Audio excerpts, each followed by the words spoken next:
selamat hari Selasa pada hari ini tanggal 5 Mei 2020. Jumpa lagi bersama Ibu. Otomatis pasti kalian sudah mengenal ya.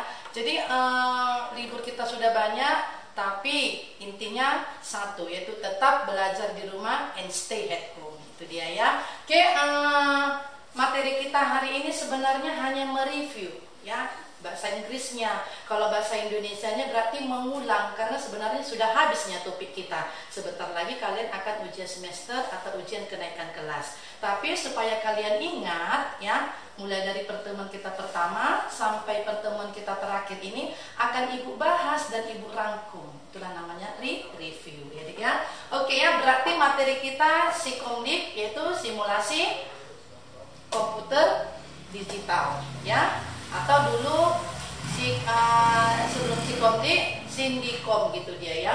Oke, jadi pertama sekali dia mulai dari pengenalan komputer ya. Dulu sudah waktu baru-baru masuk sudah kita jelaskan apa itu komputer. Gitu dia ya.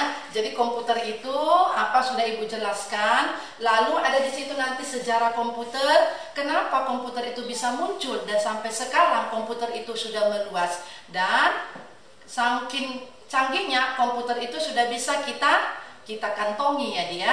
Oke, berikutnya ada namanya dia komponen-komponen komputer ya. Jadi udah tahu kita pengertian komputer itu apa, lalu sejarah komputer itu apa. Pasti kalian sudah tahu ya apa itu komponen komputer, komponen di dalam komputer ya. Ada dia nanti CPU, monitor, keyboard, mouse dan sebagainya. Atau pendukungnya nanti ada namanya printer ya, scanner dan lain-lainnya dia. Jangan dilupakan. Oke. Berikutnya, lalu setelah kita tahu apa itu komponen komputer, ada nanti namanya perangkat-perangkat komputer ya. Jadi perangkat-perangkat komputer itu apa aja kamu harus sudah tahu ya. Jadi nanti ingat, ada nanti dia hardware ya, software, ada lagi nanti dia brainware ya. Namanya juga hard, keras, perangkat keras. Lalu nanti software, perangkat lembut ya. Lalu nanti dia brainware, berarti brain, otak, berarti kita lah itu. Oke. Berikutnya masuk kita ke sistem operating system, SO ya. Berarti yang dikatakan SO itu adalah kenapa bisa terbuka komputer itu? Berarti ada sistem operasi di dalamnya yang membuat si komputer itu bisa kita gunakan. Jadi ya, itu dia. Sehingga sudah ada sistem operasi, makanya komputer itu berfungsi. Seperti juga handphone ya. Handphone itu kalau nggak ada sistem operasinya nggak bisa kita buka. Kita campakkan aja, untuk apa kita pakai, ya kan dia. Lalu sistem operasi sistem yang kita pakai adalah Windows. Itu dia ya, Windows. Oke, di dalam Windows ini kita masuklah dia salah satunya aplikasinya yang sudah kita pelajari, Microsoft Office. Oke, Microsoft Office berarti Microsoft Office adalah aplikasi yang kita pakai sehari-hari sehari-hari di dalam pelajaran, di dalam sekolah ya, di mana lagi, di dalam perkantoran, di dalam perkuliahan, kita menggunakan yang namanya Microsoft Office. Apa-apa aja di dalamnya. Ada Microsoft Word ya. Kalau dikatakan Word berarti kata, aplikasi yang digunakan untuk mengolah kata.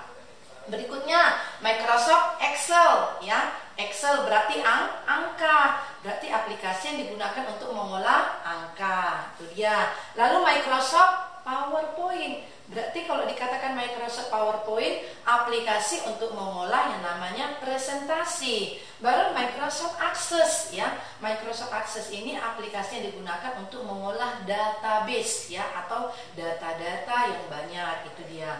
Lalu sebelum kita masuk ke berikutnya, Microsoft Office ini udah Ibu ajarkan ya, walaupun waktu kita nggak banyak pertemuan akibat yang masa ini ya dia.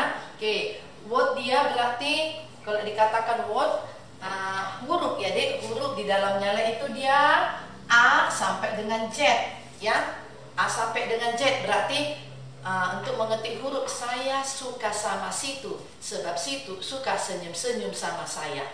Itu dia. itu diketik di Microsoft Word. Kalau untuk yang Microsoft Excel yaitu mulai dari 0 sampai 9, itu numerik, angka, membuat laporan ya, laporan keuangan, laporan apa lagi deh, laporan nilai, atau nanti dia untuk dia membuat raport dan sebagainya, itu kita gunakan yang namanya Excel. Pokoknya perhitungan ya ya. Oke, lalu tadi Microsoft PowerPoint itu aplikasi untuk mengolah yang namanya presentasi. Misalnya nanti kamu kalau sudah tamat dari sekolah, kamu bekerja ya, atau nanti kamu kuliah, kamu untuk memaparkan yang namanya laporanmu, maka aplikasi yang kamu gunakan bukan Word, bukan Excel, tapi apa? Tapi namanya PowerPoint. Nah, ini dia banyak animasinya, Dek. Jadi orang yang mendengar atau orang yang melihat tertarik dengan yang namanya laporanmu. Itu dia PowerPoint ya. Oke. Jadi Microsoft Database ini apalagi aplikasi untuk mengolah yang namanya data ya. Data-data apa? Contoh ya. Oke. Misalnya kan kita ada nanti pendataan online ya, pendataan online. Data-data pegawai-pegawai yang segini ada, atau data-data yang mendapat bantuan. Contoh, kok bisa diketik nomor KTP-mu, nih kan nik yang diminta untuk bantuan itu diketik langsung muncul namamu. Itu semua sudah disimpan di dalam yang namanya database. Jadi apa yang digunakan aplikasinya? Itu Microsoft Access. Oke ya, itu dia untuk Microsoft Office D yang sudah kita pelajari. Berikutnya yang kita nggak sempat kita pelajari, yang kalian pernah janjikan kemarin, yaitu memakai internet ya. Mohon maaf Ibu, ya apa boleh buat, karena kita libur ya Dek ya. Libur bukan libur gara-gara apa, libur gara-gara waktu ini tidak memungkinkan untuk kita bertemu, itu dia ya. Jadi mudah-mudahan nanti suatu saat kita berdoa supaya kita bertemu kembali, kita pakai internet sepuasnya, itu dia ya. Jadi internet ya, pengertian internet, sejarah internet, manfaat internet, dampak positif dan dampak negatifnya serta kelebihannya ya, itu sudah Ibu kasih tugasnya. Bahkan sampai di sini ya, sampai di sini semua sudah Ibu kasih tugasnya. Apa tugasnya? Yaitu merangkum semua materi-materi internet. Gampang ya, hanya kamu lihat saja ya Google ya, kamu sudah bisa mencatatnya. Bisa ya, tapi nggak apa-apa, walaupun mencatat, otomatis ada kamu baca, ada kamu tulis, sehingga bisa melekat di dalam pengetahuanmu. Jadi ya, jadi pengertian internet ya, interconnection, itu dia deh bahasa Bataknya ya, interconnection ya, bahasa Inggris otomatis ya. Lalu sejarah internet ya, lalu manfaat internet ya, banyak manfaatnya deh.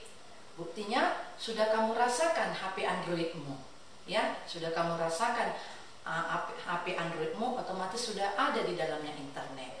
Berikutnya dampak positif dan dampak negatif. Berarti kalau yang positif apa-apa aja ya, otomatis kamu sudah tahu, kita gampang mencari data ya kan, itu dampak positifnya. Apalagi ya, kita gampang bertatap muka ya, gampang bertatap muka. Contohnya lewat apa dek? WhatsApp ya, video call ya, atau lagi lewat apa? Facebook ya, media sosial ya dek ya. Itu dia, banyak sekali lagi dampaknya ya, dampak positifnya ya. Kita bisa mengetahui sesuatu daerah ya hanya dengan mengetik situsnya, atau yang dengan mengetik yang namanya akunnya, gitu dia dek ya. Berikutnya dampak negatifnya apa ya, banyak sekali dampak negatifnya dek yang nggak perlu kita tahu ya. Contohnya terjadi pembunuhan juga termasuk dampak negatifnya. Kenapa terjadi pembunuhan? Chatting-chattingan dia ya, chatting-chattingan. Jumpa yuk kenalan yuk ya kan. Rupanya nggak tahu kalau yang kau ajak kenalan itu orang yang nggak, yang apa namanya istilahnya, preman ya kan. Rupanya diajaklah kau ke semak-semak, innalillahi la dirimu. Jadi ya, jadi itu dampak negatifnya, terjadi pembunuhan. Apalagi terjadi pencurian, itu termasuk dampak negatif? Iya, termasuk ya. Kenapa? Karena gampang sekali kita mendeteksi seseorang dek ya, lewat yang namanya media internet ya. Apalagi selain pembunuhan sudah, lalu pemerkosaan, itu dia ya. Apalagi tadi pencurian ya, banyak lagi kayaknya ya, bisa kamu lihat banyak sekali itu dia. Terus pencurian termasuk ya, pencurian apa? Pencurian materi juga bisa, pencurian hak privasi juga bisa ya dia. Itu dia, bisa ya dia ya. Oke, berikutnya setelah kamu lihat kemarin tugas-tugas yang ibu berikan mengenai internet ya, kita juga masuk dengan yang namanya email. Itu juga sudah ibu kasih tugasnya kemarin ya. Kalau nggak salah internet itu tugasnya tugas 45 ya, tugas 45.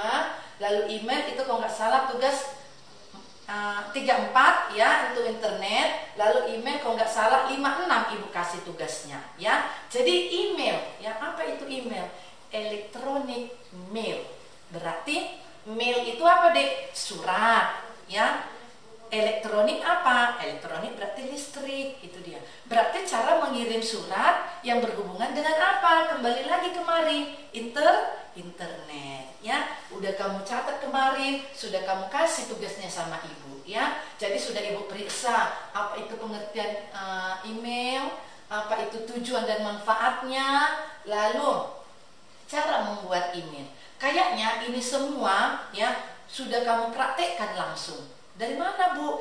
Ya udah, data-data tugas-tugas yang kamu kirim itu ke ibu atau tugas-tugas yang kamu kirim ke guru-guru yang lain itu sudah masuk ke dalam yang namanya internet. Oke, pintar, that's right. Ya, itu dia ya. Oke, jadi dari semua materi-materi ini ya sebenarnya singkat kali, tapi materi untuk dalam satu tahun pertemuan kita ya. Tapi karena nggak ada praktek ya, nggak ada praktek, kita hanya teori, ibu hanya merangkum saja ya. Untuk yang belum pernah kita bahas itu sudah pernah ibu tugaskan sama kalian. Jadi untuk nanti sebelum kita ujian semester ada sedikit lagi itu mengenai website ya. Website ya, apa itu website, tujuan dan manfaatnya, cara merancang website. Website itu yang ini www ya, bukan itu ya, tapi World Wide Web ya. Misalnya www. ya, apa kalau misalnya rumah sakit Bali G contoh yang terdekat ya, www misalnya rumah sakit Bali G ya, Bali G RSU ya dia contohnya ya, .go.id. Ini sebenarnya perlu ibu jelaskan ini apa, dan ini apa, serta ini apa ya. Kalau pemerintahan belakangnya government ya. Lalu ID berarti ini situs siapa? Situs Indonesia, berarti dia ID ya. Contohnya seperti ini deh, www ya .yahoo. Tahu Yahoo kan dek? .com. Nih, makanya ibu sebenarnya harus kita jelaskan ini ya. Oke, jadi www.yahoo.com ya. Yahoo.com berarti ini bersifat situs komersial. Lalu ada belakangnya komersial nih ya, komersial. Ada lagi www.yahoo.co.id.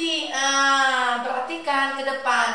Kalau www.yahoo.com ini situs komersial tapi yang membuat orang luar negeri. Makanya kalau kau buat yahoo.com pasti isinya bahasa Inggris ya.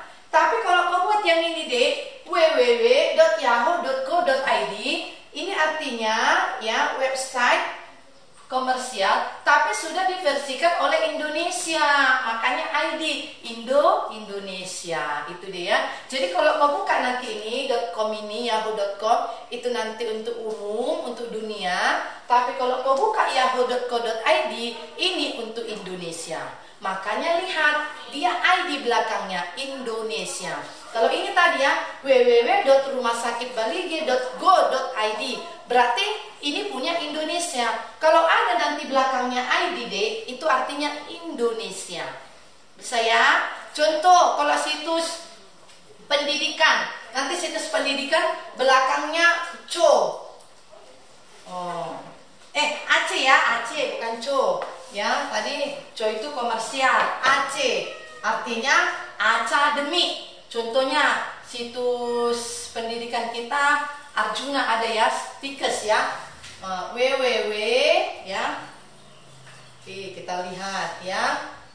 www.stikes ya, kurang lebih ya, contoh lah ya, Stikes Arjuna ya, .co.co .ac ya, .ac artinya ini mengenai tentang yang namanya pendidikan akademik, baru .id bahwasanya situs ini milik Indonesia. Bisa deh, jadi dari belakangnya ini kita tahu itu punya siapa ya, itulah yang namanya website. Oke, itu dulu dia untuk materi kita hari ini ya. Mudah-mudahan pertemuan kita yang singkat ini membawa makna yang luar biasa untuk kalian. Jadi nanti ya, setelah Ibu terangkan semuanya bla bla bla, ada tugas-tugas yang akan Ibu sampaikan kepada kalian. Jangan cemberut mukanya karena Ibu bilang tugas-tugas. Tugas-tugasnya segampang tugas-tugas pertemuan 3, pertemuan 4, pertemuan 5, dan pertemuan 6. Bisa dekku, gampang sekali. Jadi sekian dan terima kasih. Mudah-mudahan pertemuan ini bisa kalian pelajari dan menjadi pedoman kalian untuk mata pelajaran Psikomdi. Jadi sampai bertemu, semoga di bulan yang selanjutnya kita dapat bertemu langsung, tidak ada yang namanya long distance. Oke, salam kasih, bye bye.